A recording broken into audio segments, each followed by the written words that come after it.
Good to see you. So getting into our second semifinals and spawning in the top right hand corner of Arctic Flowers, we have our red duo. We have Goblin and uThermal. Here we go. The players that we've been following for the majority of this event. Scrolling down, or in the bottom left-hand corner, we have their opponents. We have the duo that we haven't featured yet. It is the Terran and Protoss, MaxPax and Spirit.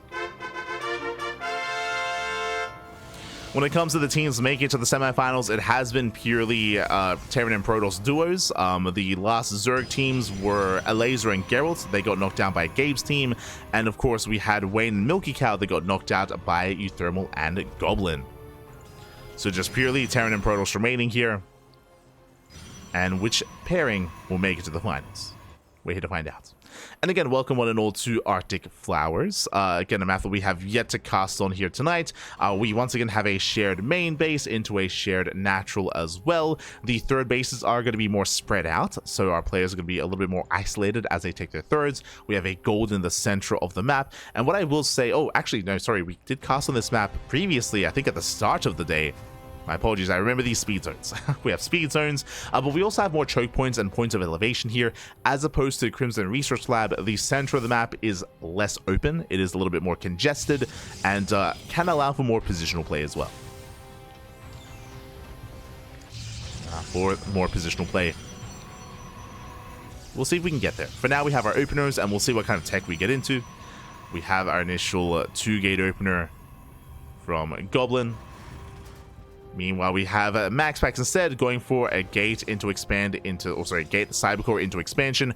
Much more economic opener here out of MaxPax, a safer opener out of Goblin. So when it comes to comparing the two Protoss players, MaxPax is being more greedy here. No surprise there. And Spirit opens up 2-Axe Reaper. Interesting. So while MaxPax is being greedy, Spirit is being aggressive. His goal here, I would imagine, is to keep the red team busy.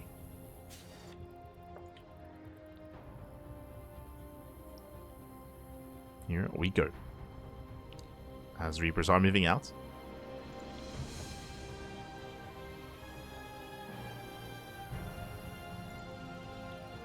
Reapers are moving out across the map. uThermal dipping in for a scout himself, as they have yet to really confirm what's going on. And he will delay the CC. Not bad. SCV is going to be denied. Spirit, he turns back around. As the SCV does fall, he's racing all the way back home. Spirit out of position. And uThermal being quite successful with this early harass. Going for the scout into the main. Gets eyes on the tech, gets eyes on the Twilight Council, as it is going to be a blink-based opener here from MaxPax. But again, both Goblin and uThermal are still only on one base, still no expansion. We should be seeing one soon. As they are stuck in one base play. Reaper gets focused down. If I'm not mistaken, we have another gateway. Is this the one base all in? Yeah, sorry, my apologies. It is. My apologies. I was a little bit too focused on the harassment here, but yeah, we have a third gateway in the main base, so it's going to be one base blink here from Goblin, going up to 4 gates, I would imagine. And here we have a 1-1-1 from uThermal. It's all or nothing early on. But the Master Reaper from Spirit, he shuts down the Hellions. First Hellion goes down. Oh, catching out the Reaper as well. Spirit just buying time. Meanwhile, I assumed it was going to be a Banshee-based opener here from uThermal, but it's going to be a 1-base BC all-in as the Fusion Core is done, and Battle Cruisers are on the way. Meanwhile, there's that proxy 4th gate. As we mentioned, it's 4-gate blink out of Goblin, and 1-base BC from uThermal. So one way or another, the game is about to end. Either the red team wins here and now, or the blue team survives, defends, and snowballs out of control. As they are keeping up, we do see uThermal. He's actually expanding. Very late CC on the low ground for uThermal. This tells us that he doesn't feel too confident that they're going to be able to break their opponents. But this is still so committed. Reapers are being cleaned up. They're gaining ground. Pushing in towards the bases. MaxPax falling back to the shield battery. Spirit going to be losing SCVs. Yeah, Spirit has to evacuate his natural. But MaxPax is untouched. And he's building up a higher Stalker count. Here comes the BC. He commits. He goes to the dive. Yeah, the BC has arrived. The boys are being pulled. And does uThermal, does the red team have enough to break through? It looks like they do. They take down the Stalkers one after the other. Hellions, they come in. They shut down the probes. But there's still more Stalkers coming in. And MaxPax, it looks like he has enough to bring down the BC. The battlecruiser is targeted. And MaxPax holds. And that was mainly a 1v2, by the way. Like, Spirit, after losing all his Reapers, he didn't really have anything here. Like, impressive. MaxPax with the 1v2. Shuts him down. I mean, I say that, I'm pretty sure Spirit has been feeding. Yeah. Spirit. So if you're curious, where's the army for Spirit? What's been happening? What has he not been producing? Spirit has been giving MaxPax resources to warp in. So just purely Blink Stalker here for MaxPax. Spirit has just been giving him everything. And MaxPax does hold. That's how MaxPax can afford this kind of production here and all these warp-ins. And MaxPax on his own, I mean, I say on his own with Spirit support, holds. Does hold.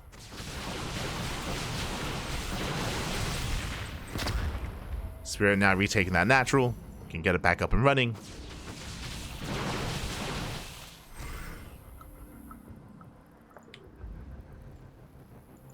Likewise, BC into the main. BC dives in. Gets 4 probe kills so far, not bad. He's going to be cornered. MaxPax, he shuts down the proxy. And he defends back at home. Does defend back at home. I say that because we see Spirit sharing resources, we could be sharing control as well. So there's a world out there where potentially Spirit is the one defending while MaxPax, he commits across the map. It's hard to say. Hard to tell. As Max actually has his own proxy across the map, he reinforces how many Stalkers? 29! That's a lot of Stalkers. 29 Stalkers here from MaxPax. Skin reveals that Spirit has nothing going on. Again, I'm pretty sure he's just feeding MaxPax, giving him all the money he needs. And here comes the dive. Boys are being pulled. And he will cripple the economy. Does MaxPax have enough to keep going, though? The SCVs are being pulled as well. Yeah, pull all the boys. The boys are pulled. Tank on the low ground does support. Very nicely done. The one tank helping out.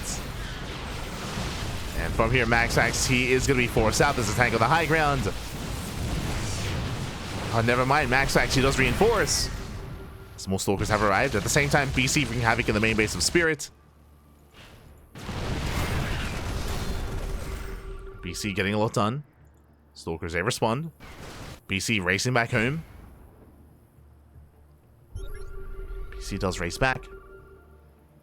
Now, if you remember, if you were here for the WTL tournament, the 2v2 tournament that we held at the beginning of 2024, then we actually had something very similar. For those that don't remember, Spirit, he played with Raynor. It was Spirit and Raynor, they were the duo. And similarly to what's happening here, where here Spirit, he's just feeding MaxPax. When Raynor played with Spirit, he fed Raynor, and Raynor maxed out on pure Muta. He was at like 200 supplied Muta. It was crazy. But they had a very similar style, where Spirit just gave Raynor all the money. Gave him all the money, just went mass Muta instead. Here, you know, unfortunately, you know, the friendship between Spirit and Raynor, not there. Instead, replaced with MaxPax.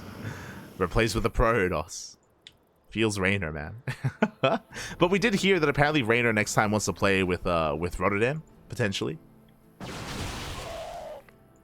As Raynor did not play in this event.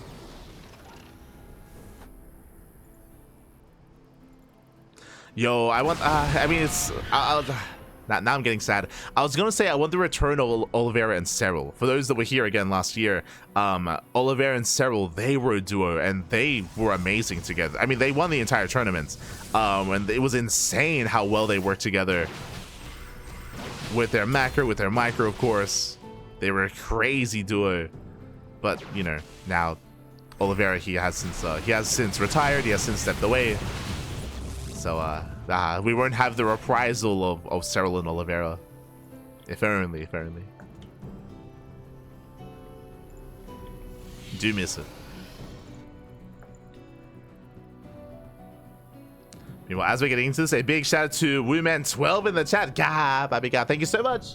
Thank you so much for the raid. I do apologize. It did take a little bit as we were otherwise focused on the match itself, so I do apologize. But thank you so much for the raid. Hope you had a great stream. Hope you had a great ladder session. Hope you had a great time.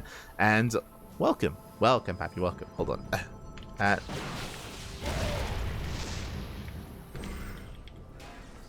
we go. Shout out to Wooman12. Thank you. Thank you. I hope you're still there. So again, I do apologize. To take a little bit to notice. But we do appreciate it.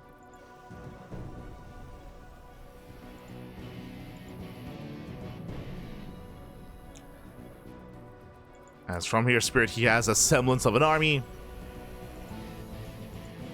MaxPax moving in. BC does get into the natural once again, going for Spirit. But MaxPax is on 4 bases. He's on a 4-base economy. He is thriving. And both Goblin and uThermal, they're stuck on 2 bases. They are contained. MaxPax, he commits. He dives in. Takes down the tank. Force fields, they do cut MaxPax off. Abby's going for the CC. He's going for the 3rd base. He can't float away. No shot. Okay, the command center is going to be targeted down. And again, Goblin and uThermal, they just cannot expand. Meanwhile, Spirit dropping into the main. It's like, mate, you want to BC me? GG gets called. And with that, Spirit and MaxPax, they take game number 1. Whew. GG. They do take a lead in the series. And again, it's a very different style as well. Like previously, we were seeing, you know, these more unique compositions, which there was some feeding getting involved as well, don't get me wrong, when it comes to Mass Phoenix or getting to this more like mech-based composition. But here's something very different where we have both Spirit and MaxPax focusing on just feeding and just bolstering one of the players instead. As we mentioned before, we've seen this before with Spirit and Raynor as a duo. Now we're seeing it here with Spirit and MaxPax as well. And I mean, it works well. I mean, it can work well here. Just like boosting a player and having them snowball out of control and gain momentum. And now we're getting into game number 2. It's going to be on Ruscalia, which I believe is one of the older maps in the map pool. It's a name that I'm familiar with, I think. Yeah. When did Oliveira retire? He retired, I want to say a week ago. It hasn't been too long, but basically his last event was, I believe, the Little League Cup group stage, which was less than a week ago, actually. So a couple of days. Been a couple of days since the announcement. I mean, I say a couple of days. I think it was Wednesday. No, Tuesday. Like early this week. Early this week was the announcement. Again, we did speak about it during the podcast when we were catching up with the news. But here we go, spawning in the bottom right-hand corner. We have our red team. We have our duo here down in the series. We'll see if they can bounce back and force the ace match. It is Goblin and uThermal. And spawning in the top left-hand corner, we have the opposing duo here, leading the series 1-0. It is Spirit and MaxPax.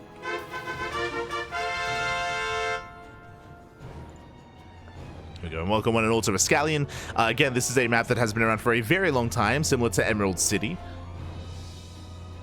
where I believe it's been in the map pool for many years at this point. And we have a shared main. We have a shared main base, which is a little bit more open. We have a shared natural base, and likewise, the entry point towards the third base is a lot more narrow. It's likewise a little more linear as well, so it is easier to defend, to set up, and to get into a longer mid-game scenario. We'll see if we can get there. This time we'd have, once again, MaxPax going for a gate into Nexus. That is a Nexus before Cybercore, so very greedy opener here by MaxPax. Meanwhile, Spirit opening up Double Gas. Now, as a reminder, last game, Spirit did open 2x Reaper. This time, Double Gas into a faster factory. So it's all about MaxPax being greedy and Spirit playing safe. Playing safe / more aggressive. Meanwhile, across the map, we do have a Rax into CC on the high ground here from uThermal.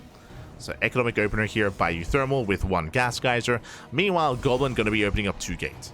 Ooh, 2-gate opener out of Goblin into a Cybercore, a more delayed expansion from our red Protoss player.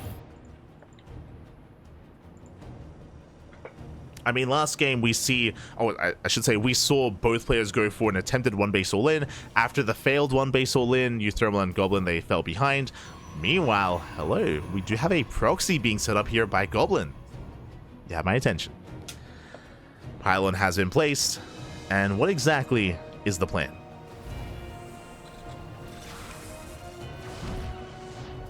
This wouldn't be the worst location for a proxy Stargate to harass across the map. Otherwise, we could see a proxy Twilight Council. And speaking, there it is. Twilight Council has been placed, and you do not proxy the Twilight Council unless you intend to proxy a Dark Shrine. The the probe is still in position to throw down the further tech. So bold move here from Goblin. Should be going for the Dark Shrine. Meanwhile, the initial Reaper Adept moving out across the map. It does confirm that there's no CC yet, as uThermal's on the high ground. Does confirm. I mean, this is a really strong scout and a really important scout for Spirit and MaxPax. Remember, last game there was a one base all in, so this time they at least confirm that both players are expanding. That MaxPax and Spirit are safe. As MaxPax is going for a second Stargate, and he's going Mass Phoenix. Oh boy. He's going full status. So Mass Phoenix out of MaxPax. At least game one we saw Mass Blink Stalker, but Phoenixes are building up over time. Third Stargate on the way, and we saw previously that Spirit, he's more than willing to just feed his opponents and to give MaxPax all the money that he needs. As once again, if you look at this, you may think, hey, is Spirit like missing macro cycles? No, he's not. He is giving MaxPax all of his money. Just giving him all his money. Spirit, all he has is one Hellion and one Cyclone. And he's just feeding MaxPax. Take all the minerals, all the gas. Eat it all up. MaxPax, he's a growing boy. He needs it. And he's able to afford a quadruple Stargate setup. +1 air attack, 4 Stargates. Building up a Mass Phoenix. And he's just getting all the money. Let's go.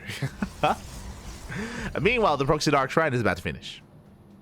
Proxy Dark Shrine is about to complete.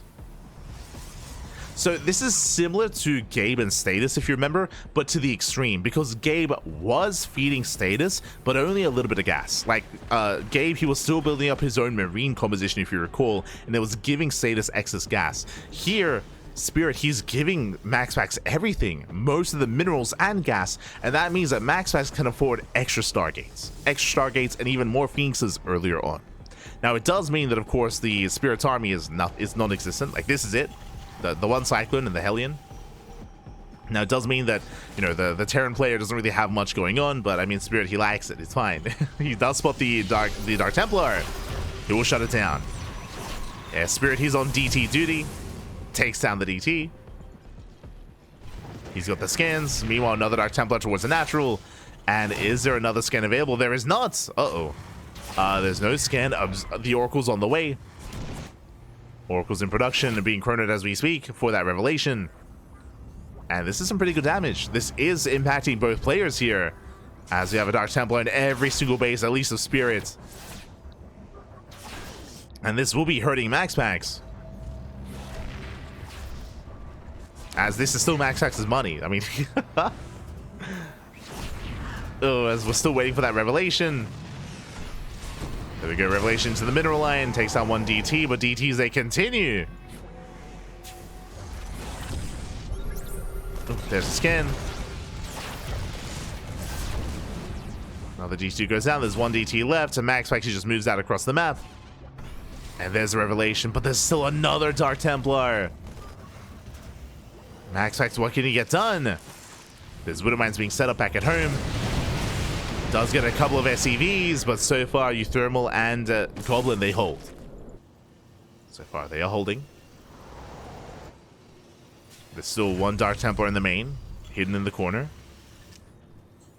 Now he's going for it. Now, on the one hand, this is all really good damage. This is very nice damage being dealt here. So far, 15 SCVs have fallen alongside 13 probes. That is some good damage.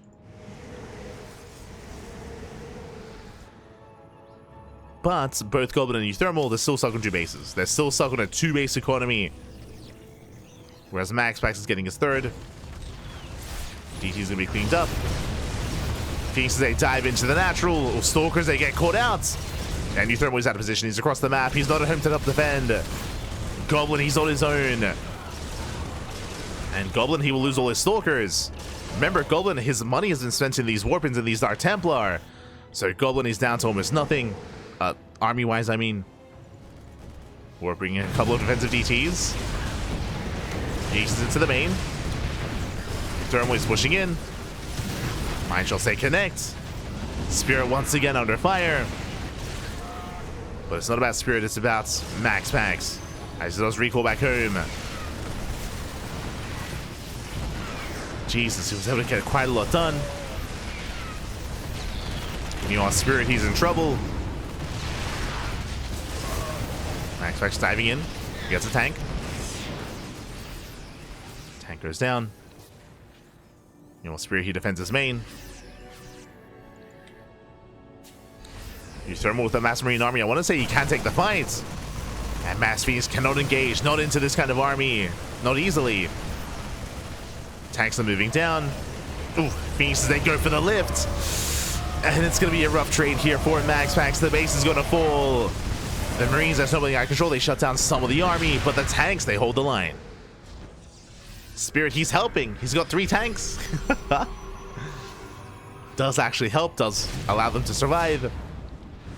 Honestly, if it wasn't for these tanks, potentially MaxPax would have died then and there. Then and there, it could have been over. We're getting scrappy. Goblin double expanding. I mean, he's broke. He needs something to go his way. Meanwhile, looking at the units tab, this is still 16 Phoenixes. Moving out across the map.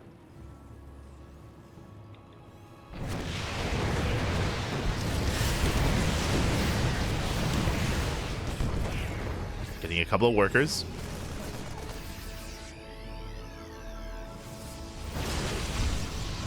I'm loving the addition of the Archons as well. Oh! Ooh, mine shot's going up. Nice splits out of MaxPax.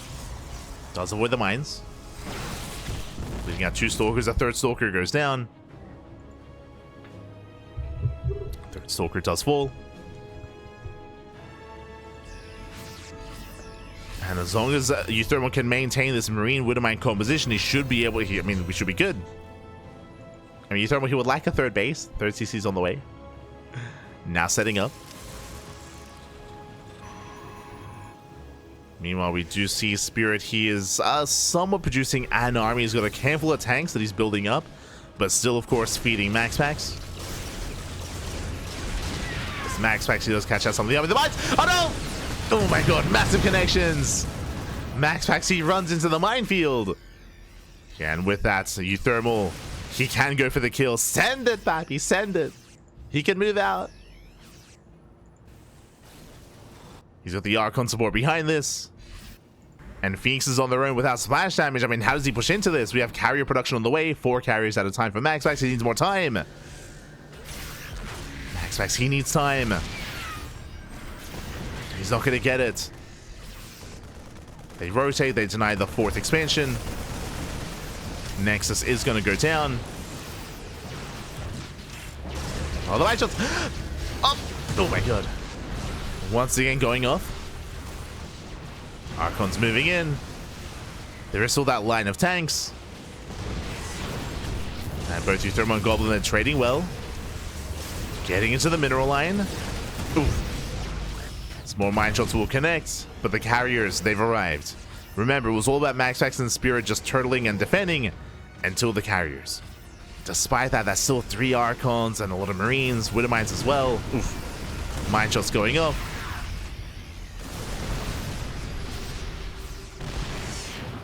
Scan reveals the Sky Toss. Mothership's on the way.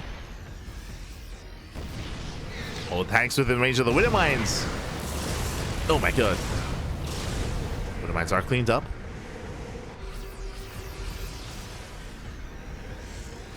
And can they break out?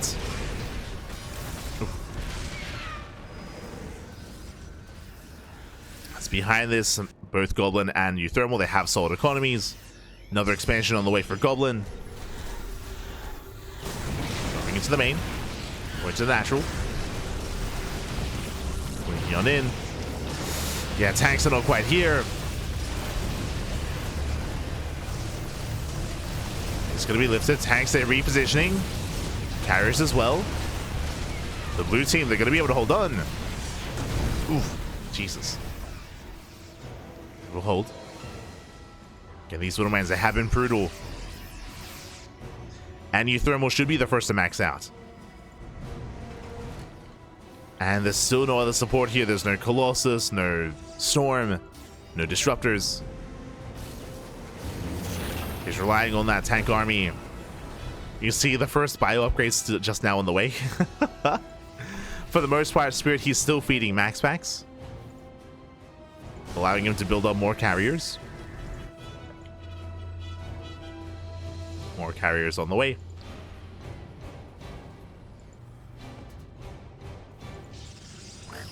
Ooh. Another Phoenix popping up. And Max actually does get behind the mineral line. Does Goblin react? Getting a lot of probe kills. Meanwhile, uThermal, he denies the fourth.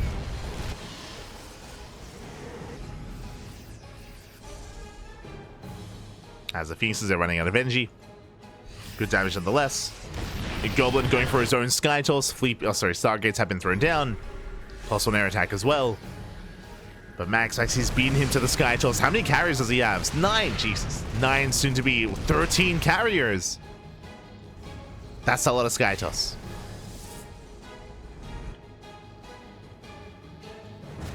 And the reality is a mass carrier can annihilate these armies. I mean, I say that if these two armies work together, especially with all these Archons, there is a world where they can shut down the Interceptors, for sure. So there is still potential here for both Goblin and uThermal, even if the Protoss army maxes out. And MaxPax, he is soon to max out.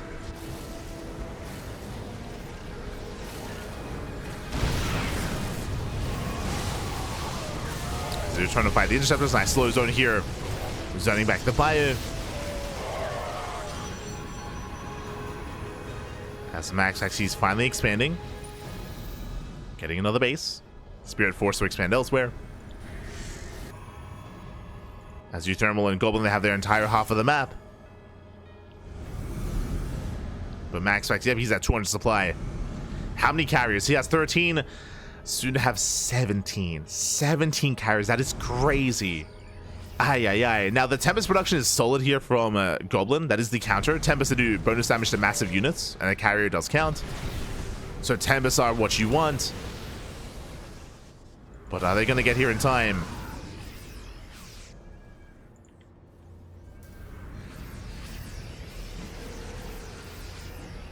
As Tempest can bully this army.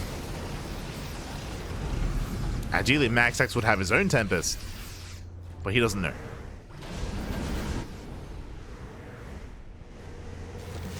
So he's moving in. Nuke on the main army.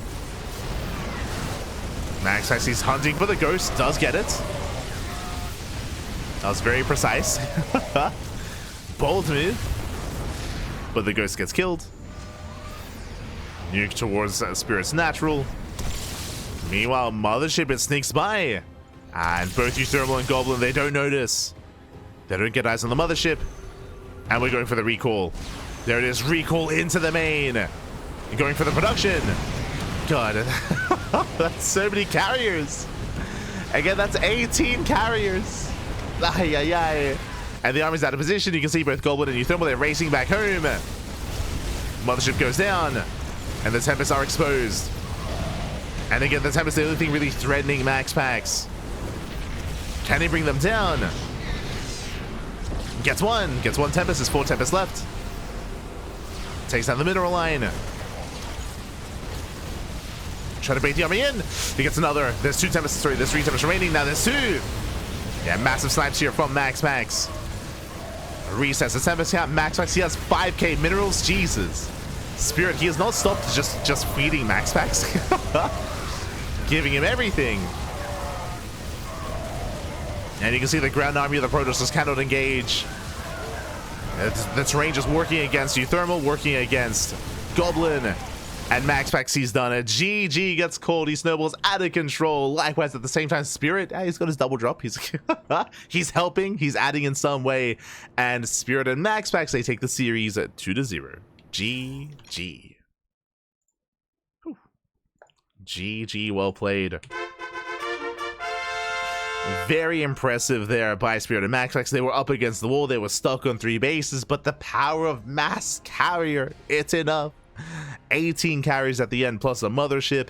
Alas was able to completely outposition uThermal and Goblin. I want to say that they had a chance in this game, especially because they were both close to maxing out.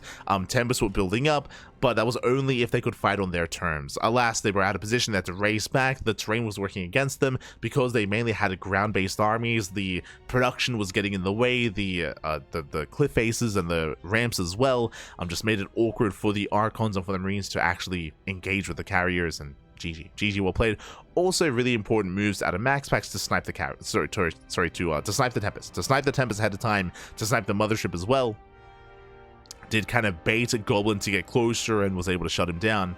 GG, well played. With that, we have our 2 finalists here. It's going to be a best of 5 between MaxPax Spirit alongside Clem and Trigger. Let's go. Do need a moment to set that up. But yeah, MaxPax at the end, he had 5,000 minerals. It was crazy. At a certain point, it's like, Spirit, you don't have to keep giving him. You can make units yourself. It's okay. Like, you can throw down some Raxes, make some Marines. I mean, he had like a double drop. True, he had something on the map. Let's go.